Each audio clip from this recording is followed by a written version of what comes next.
Hey everybody, Spectre here. Good to have you aboard here on this 5th day of December here. For those that follow the morning show know that I talk quite a bit about the economy and what is playing out in energy markets, inflation, shipping, all that good stuff.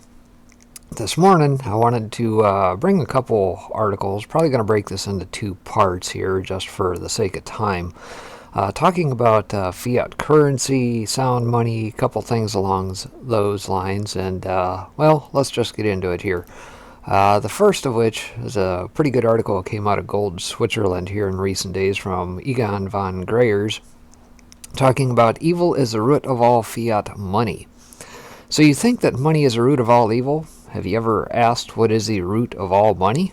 That per Ayn Rand. And by the way, if you've listened to my channel for any length of time, know that I've covered Ayn Rand as well in the past. You can check that out on the old archives.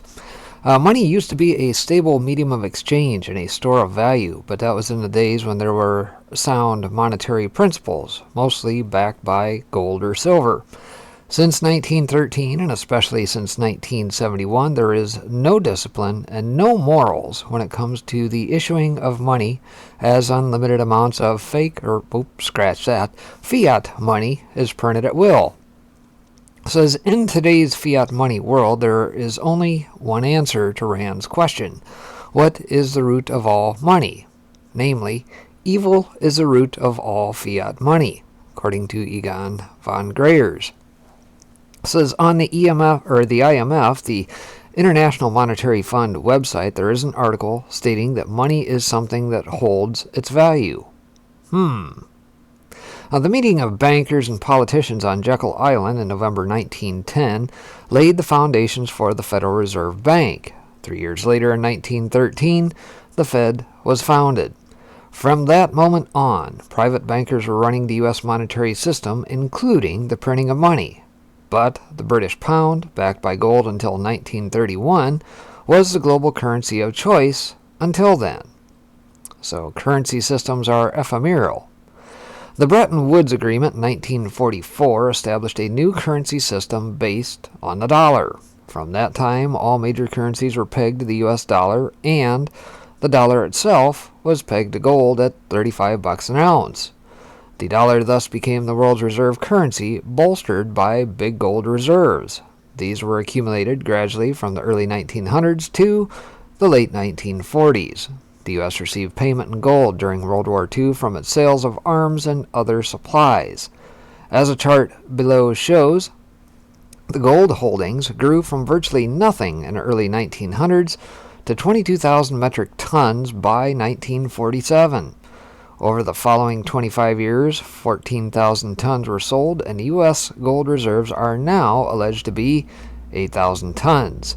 The 14,000 tons sold would today be worth a handsome $840 billion, which certainly would have been useful in propping up the ailing finances of the U.S. Treasury. And of course, here we see the official U.S. gold reserves and gold price from 1900 to 2008. And of course, if you can believe the gold prices today not being manipulated, well, we got some beachfront property to sell you.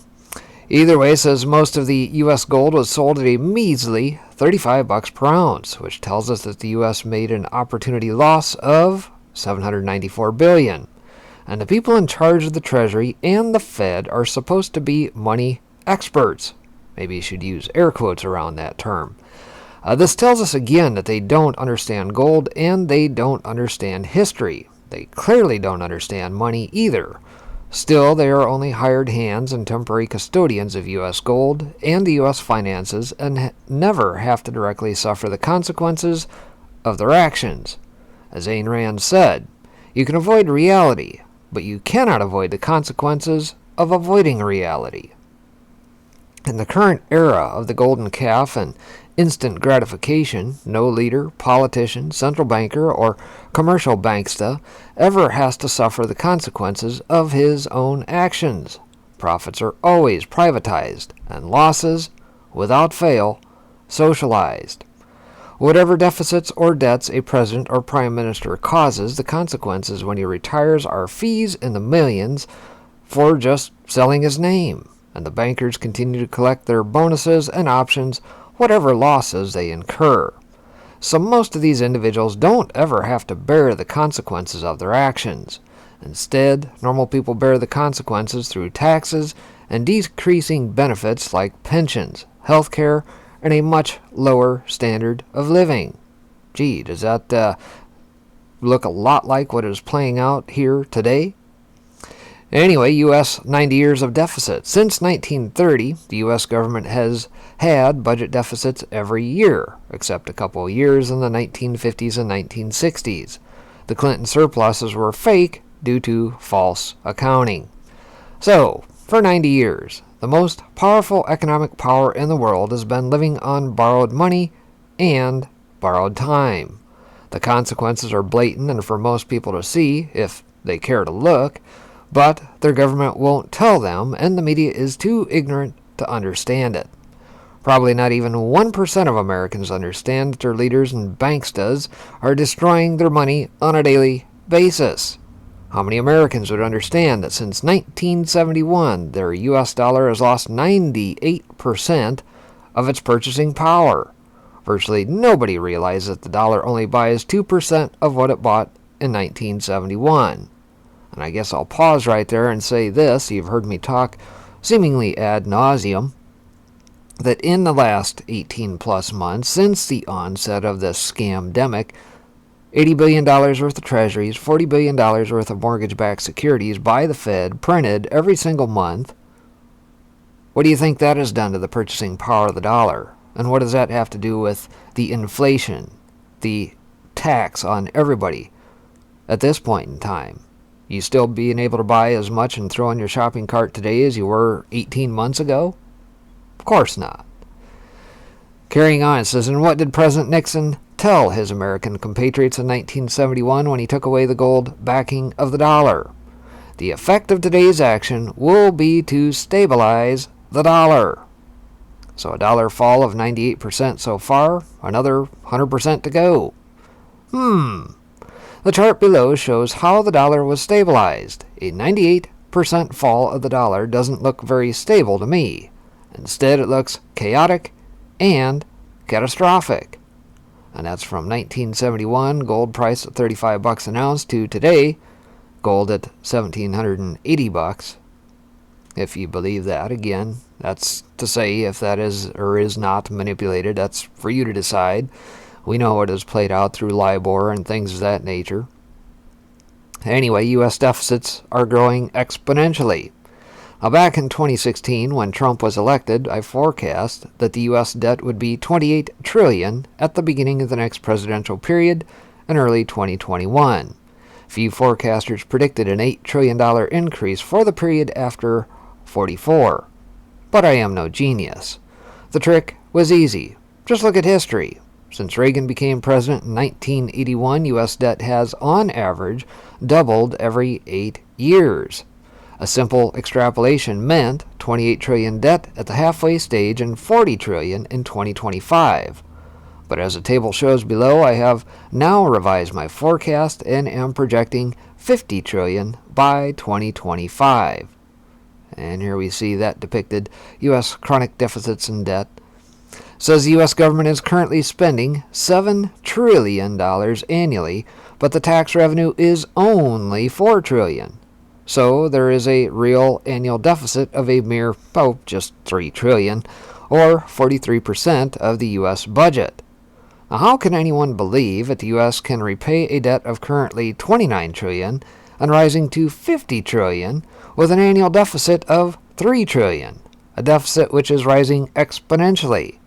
The simple answer is that they never will repay it. Instead, it will increase uncontrollably.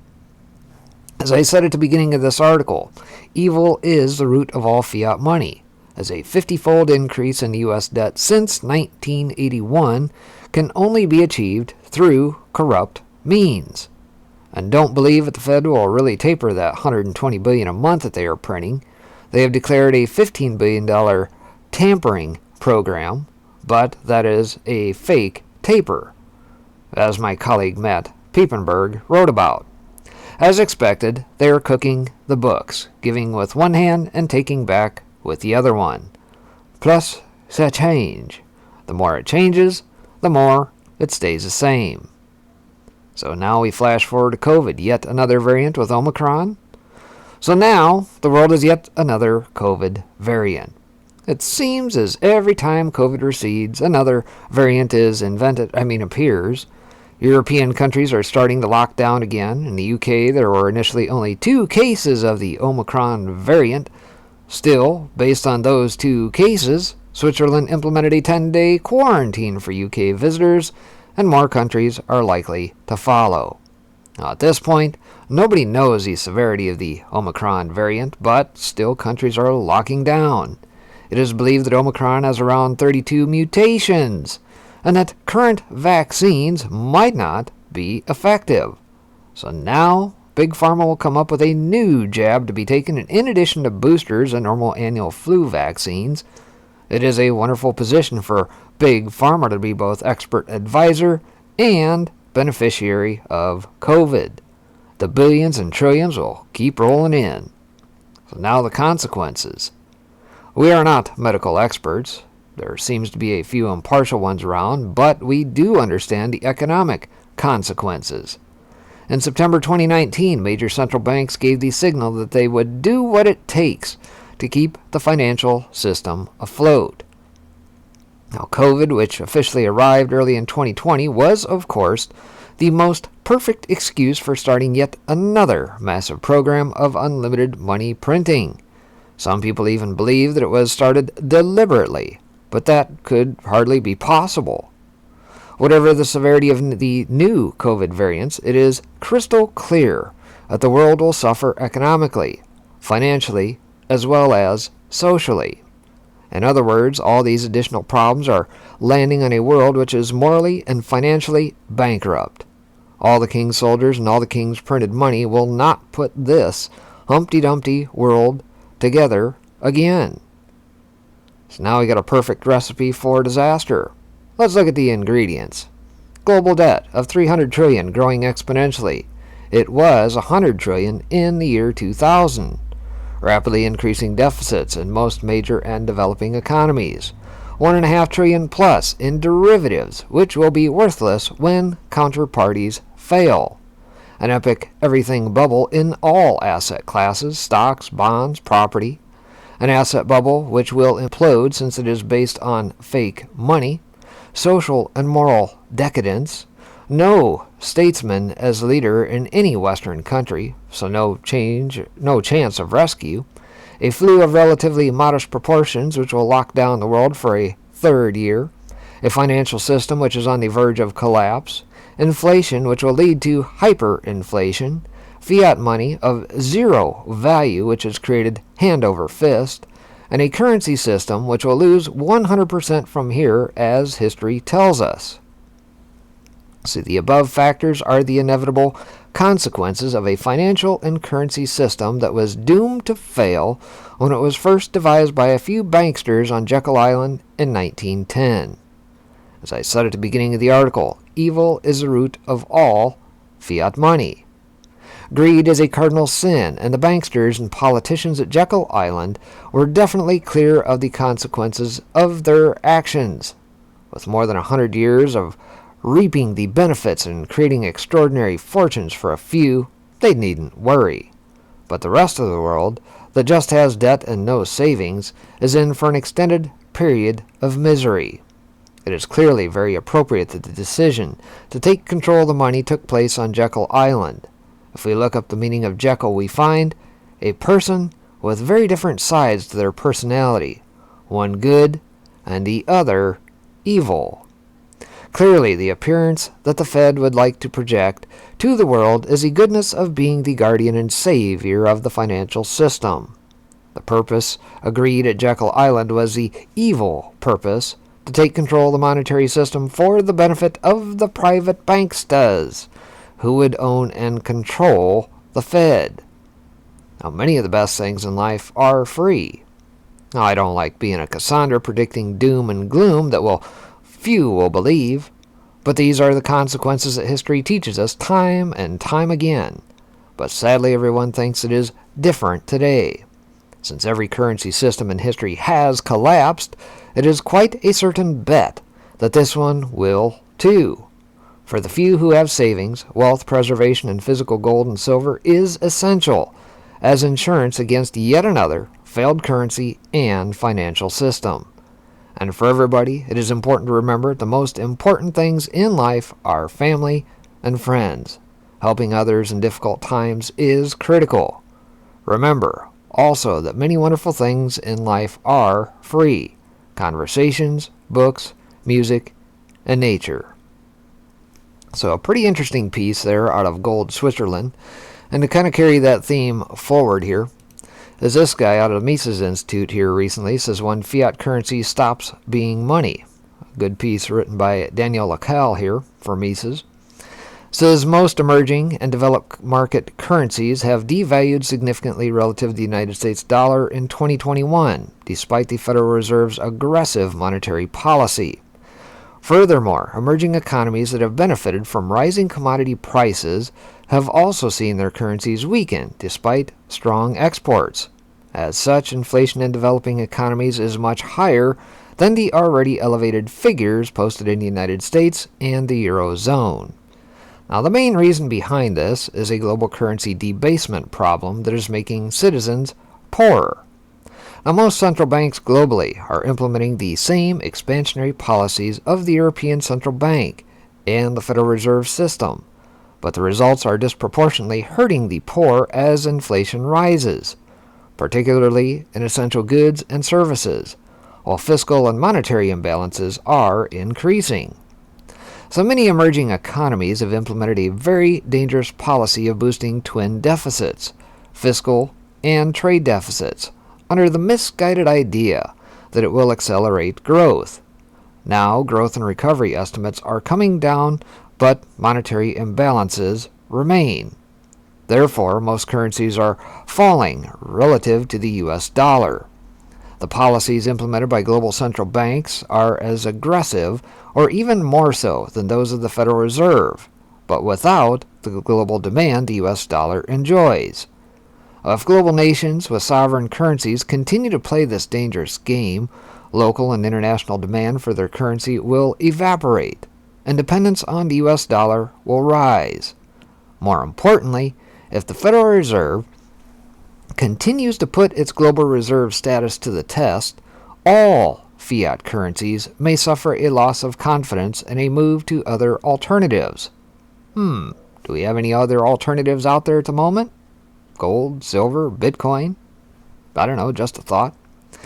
Says if the private sector does not accept this currency as a unit of measure, a generalized means of payment, and a store of value backed by reserves and demand from the mentioned private sector, the currency becomes worthless and ceases to be money. Ultimately, it becomes useless paper.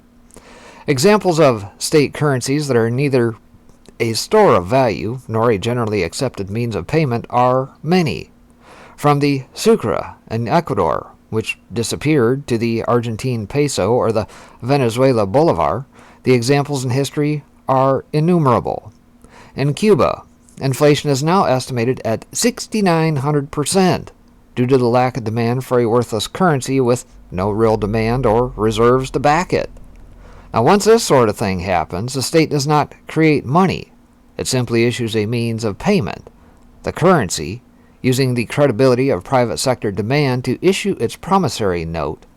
Like a debt issuer who loses repayment credibility, the value of this promise fades if the currency does not have private backing.